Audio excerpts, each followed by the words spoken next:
বক্তৃতা দিলাম, এই ভদ্রলোক মহিলা যারা বসে আছে তাদেরও তো ধৈর্যের সীমা আছে। আর একটা কথা বলি, সম্বোধন পালাটা যদি তুলে দিতে না পারেন এই দেশের কোন এই কিসের পরিবর্তন আসবে? আমরা তো নিজেরাই পরিবর্তন আনতে পারতেছি না। সম্বোধন কেন করতে হবে ভাই? আমরা তো সব বসে আছি এখানে, কেন প্রধান অতিথি বিশেষ অতিথি নাম ধরে ধরে এই কালচারটা দয়া করে বন্ধ করে। বাংলাদেশকে সামনের দিকে নিয়ে যেতে হলে মৌলিক কতগুলো পরিবর্তন দরকার। তো আমি খুব সংক্ষিপ্তভাবে দু চারটা কথা বলি। আর বিগত দিনে কি হয়েছে 15-17 বছরে বিস্তারিত বক্তারা বলেছে, আর আসাদুজ্জামান রিপন আরো বলেছে। সুতরাং আমি একেবারেই সেদিকে যাব না, একেবারেই না। বাংলাদেশের মানুষের প্রত্যাশা কি, আমি একটু কথা বলি। প্রত্যেকদিন আমার বক্তৃতার শেষে দুইটা লাইন আমি অ্যাড করি। একটা হচ্ছে, শেখ হাসিনা স্বৈরাচার পালিয়ে যাওয়ার পরে বাংলাদেশের জনগণের মনোজগতে যে বিশাল পরিবর্তন হয়েছে সেটা কি আমরা বুঝতে পারছি, ধারণ করতে পারছি? বাংলাদেশের মানুষের প্রত্যাশা, আশা, আকাঙ্ক্ষা আকাশচুম্বী, কিন্তু এই বিষয়গুলো যদি আমরা ধারণ করতে না পারি, সেই রাজনৈতিক ব্যক্তিত্ব, সেই রাজনৈতিক দলেরও কোনো ভবিষ্যৎ নেই। এটা আমি প্রত্যেকদিন ইচ্ছা করে বলি। এই কথাটা আমি সবার মাথায়, আমার মাথায় ড্রিল করতে চাই প্রত্যেকদিন। যদি না বুঝি তাহলে দলেরও ভবিষ্যৎ নেই, আমারও ভবিষ্যৎ নেই, দেশেরও ভবিষ্যৎ নেই, কারো কোনো ভবিষ্যৎ নেই। So we have to understand this. দ্বিতীয় কথা হচ্ছে, এইটা আন্দোলন হয়েছে। হ্যাঁ, আন্দোলনের কৃতিত্ব নিয়ে যদি লড়াই চলে তাহলে বাংলাদেশের ভবিষ্যৎ নেই। কারণ কৃতিত্ব তো এখন আমি নিজে আমার কৃতিত্ব বলতে পারবো। শেখ হাসিনার মতো ওর বাবা বাংলাদেশ মুক্ত করছে, যুদ্ধ করছে, তাদের দেশ। এটা তো এই একটা কনসেপ্ট কেন এখন বাংলাদেশে চলতেছে, যে এই আন্দোলন আমার কৃতিত্ব আমাকে ভোগ করতে হবে, আমাকে বাংলাদেশ চালাতে হবে, বাংলাদেশ কিভাবে চলবে আমাকে সিদ্ধান্ত নিতে হবে, আমার সিদ্ধান্ত না আসলে আমি এটা করব না, আমি সেটা করব না।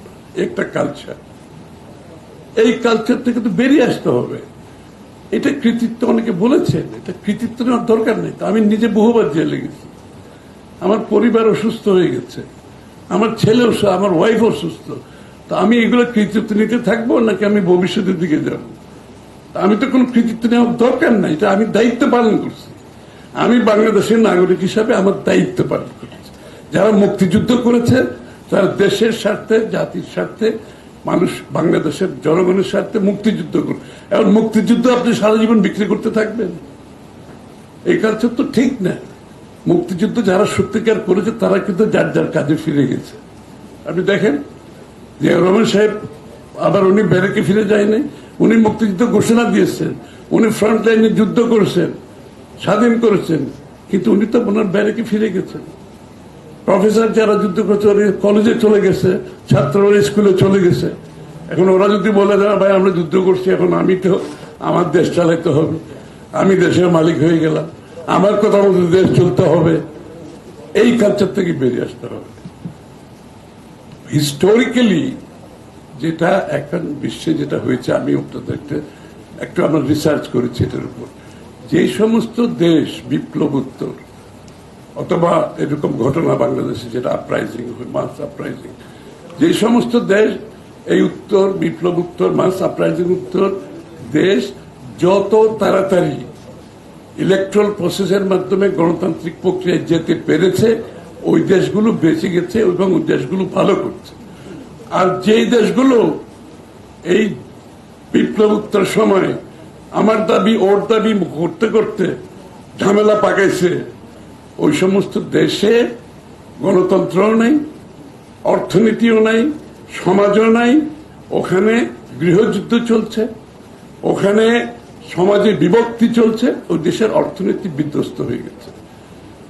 এই জন্য যত তাড়াতাড়ি সম্ভব, 1 বছর অ্যাকচুয়ালি বেশি সময় হয়ে গেছে, আমাদের অনেক আগে নির্বাচন প্রক্রিয়ার মাধ্যমে দেশটাকে একটা ডেমোক্রেটিক অর্ডারে চলে যাওয়ার কথা ছিল। এবং এই না যাওয়ার কারণে দেশ কিন্তু দিন দিন নিচের দিকে যাচ্ছে। কারণ হচ্ছে কি, সরকার এখানে, জনগণ এখানে, মাঝখানে কোনো ব্রিজ নাই, কোনো ব্রিজ নাই। সে কারণে কি হচ্ছে দেশে? পুলিশের কাজ করতে পারছে না, সরকারি কর্মকর্তারা কাজ করতে পারতেছে না, আইন শৃঙ্খলা নাই, ব্যবসা বাণিজ্য নাই, যে ব্যবসার কথা বলে গেলেন উনি, দেশে কোনো ব্যবসা বাণিজ্য নাই, মিল ফ্যাক্টরি নতুন বিনিয়োগ হচ্ছে না। কারণ তো করবে না তো, এটা তো সম্ভব না। এই যে মানুষ যে বিনিয়োগ করে, টাকা তো শুধু না, আমার শ্রমের একটা বিনিয়োগ আছে, হ্যাঁ, আমার সময়ের একটা বিনিয়োগ আছে। তো সে যে সে কাজটা করবে, করার জন্য তার তো short term, mid term, long term একটা প্রজেকশন আছে। এখন তো সেটা নাই। ইন্টেরিয়াম মানে তো ইন্টেরিয়াম ভাই, বুঝতে হবে তো। ইন্টেরিয়াম মানে ইন্টেরিয়াম। এই অবস্থায় কেউ এখানে সিদ্ধান্ত কেন নেবে? এই যে একটা সামিট হলো ওই দিন, আমি উপস্থিত সামিটে, এবং ওই সামিটে একটা বিনিয়োগ আসেনি, আসবে না তো। অনেকে যারা উপস্থিত হয়েছে বেশিরভাগ বর্তমান যারা বিনিয়োগকারী তারাই গেছে ওখানে, আমি তো সবাই চিনি, তারাই গেছে, নতুন কোনো বিনিয়োগ হয়। কিন্তু যেই মুহূর্তে নির্বাচনের ঘোষণা এসছে, এখন কিন্তু নড়াচড়া আরম্ভ হয়েছে। ওই যে একদিন 107 জন জাপানিজ একটা ডেলিগেশন, ওটা নির্বাচন ঘোষণা দেওয়ার পরে তারা কিন্তু এখন আস্তে আস্তে আরম্ভ করছে। নির্বাচন হয়ে যাওয়ার পরে সিদ্ধান্ত নেবে।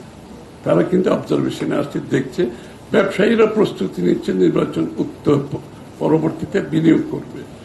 এই যে বাংলাদেশ, এই যে এত বছর, এই 14, 15, 16 বছরে যে একটা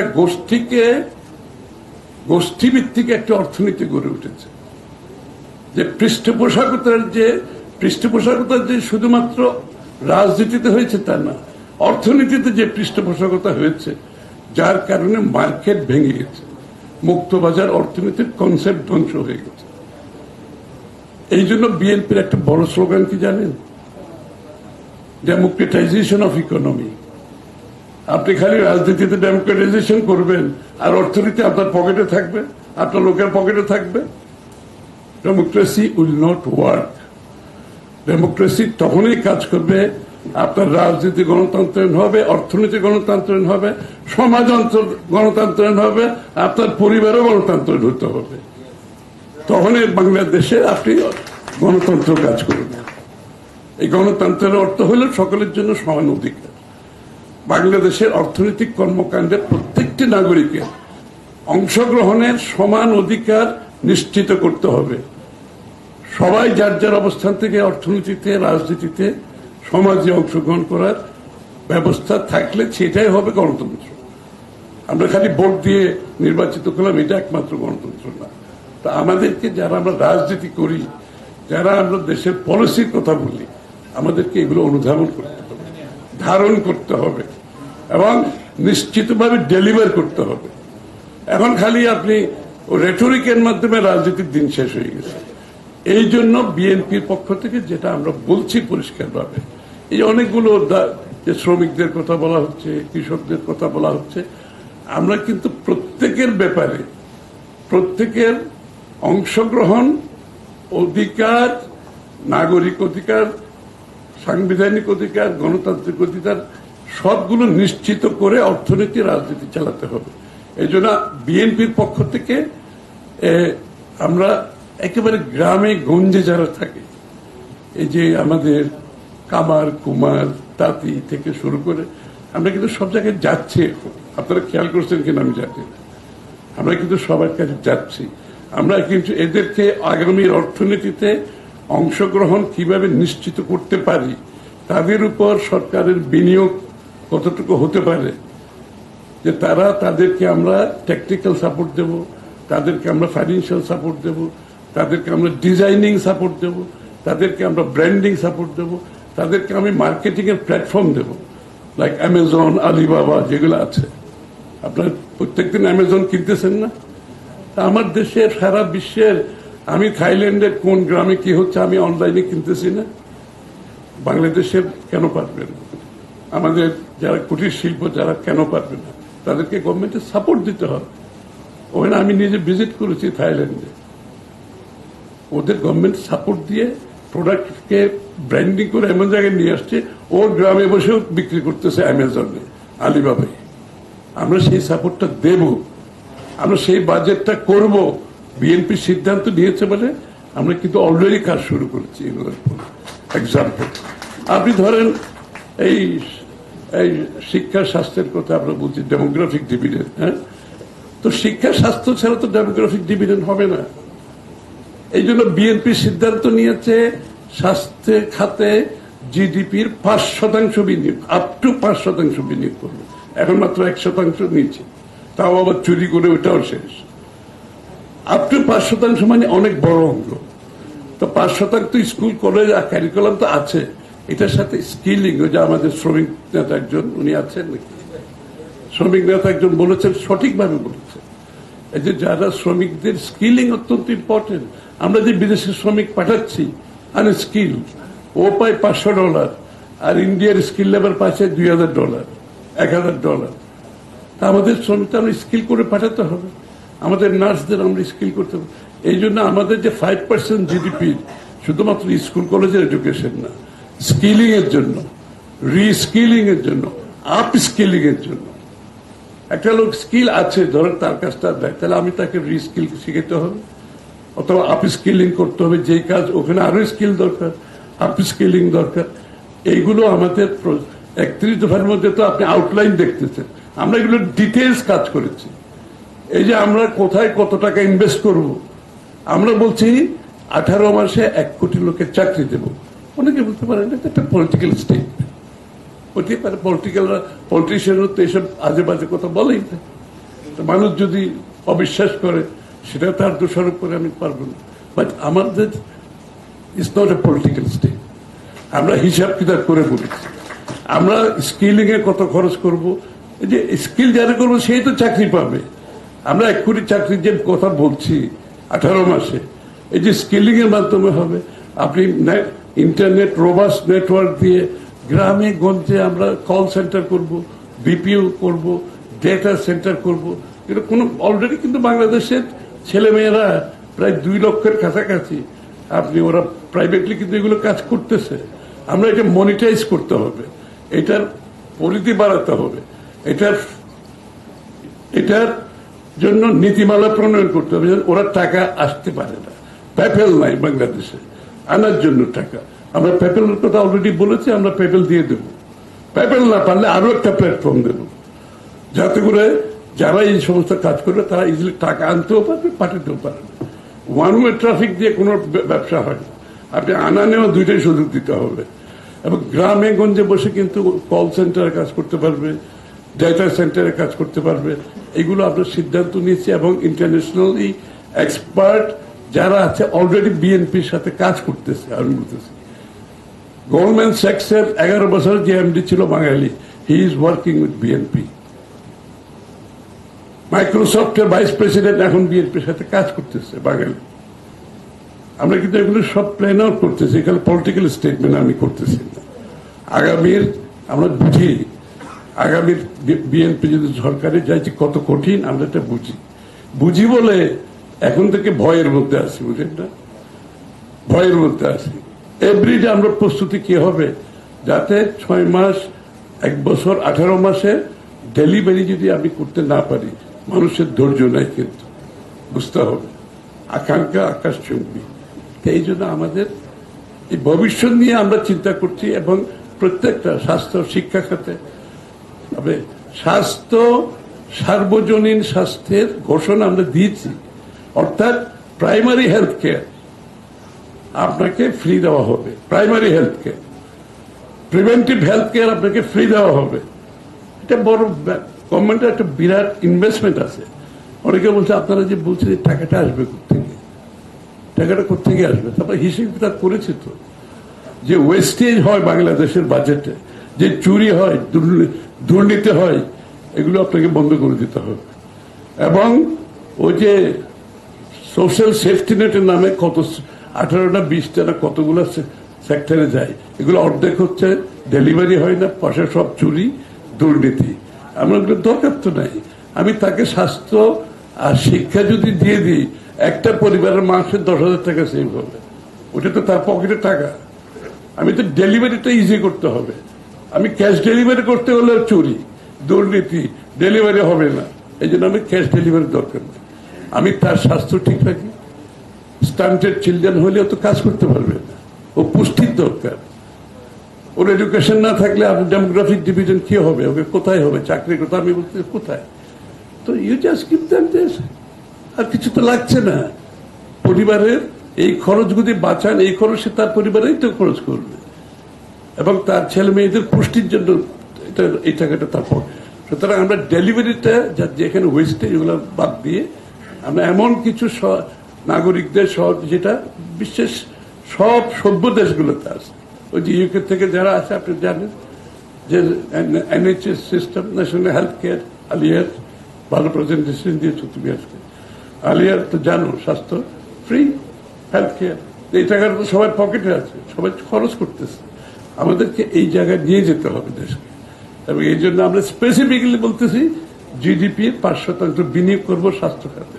অনেক টাকা, বিশাল অঙ্ক। GDP-র 5% শিক্ষা খাতে, বিশাল অঙ্ক। আমরা এত বড় বড় মেগা প্রজেক্টের দরকার নেই।